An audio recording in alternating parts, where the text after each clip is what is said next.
Johannesburg, Nelson Mandela's African National Congress once inspired hope across Africa.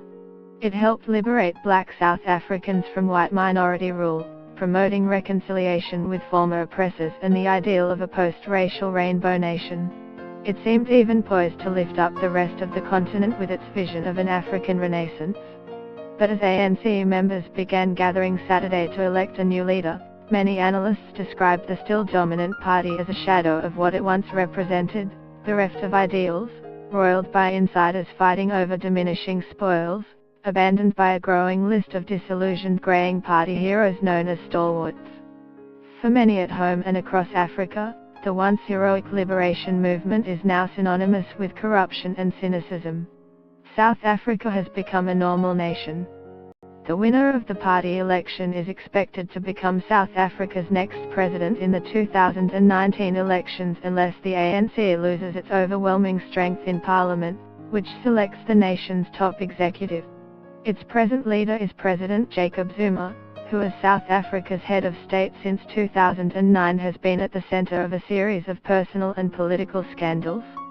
He will step down as head of the party after his successor is chosen at an elective conference in Johannesburg, the nation's largest city.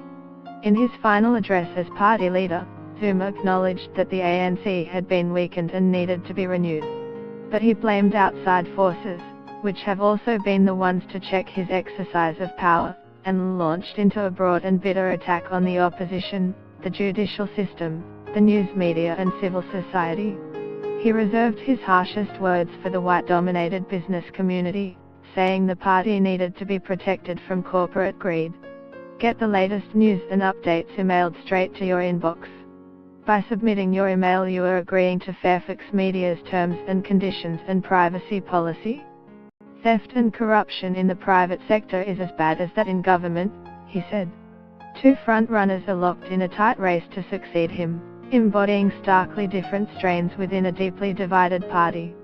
Nkosazana Dlamini-Zuma, a medical doctor and anti-apartheid veteran who served in several roles in previous governments, is also a former wife of Zuma.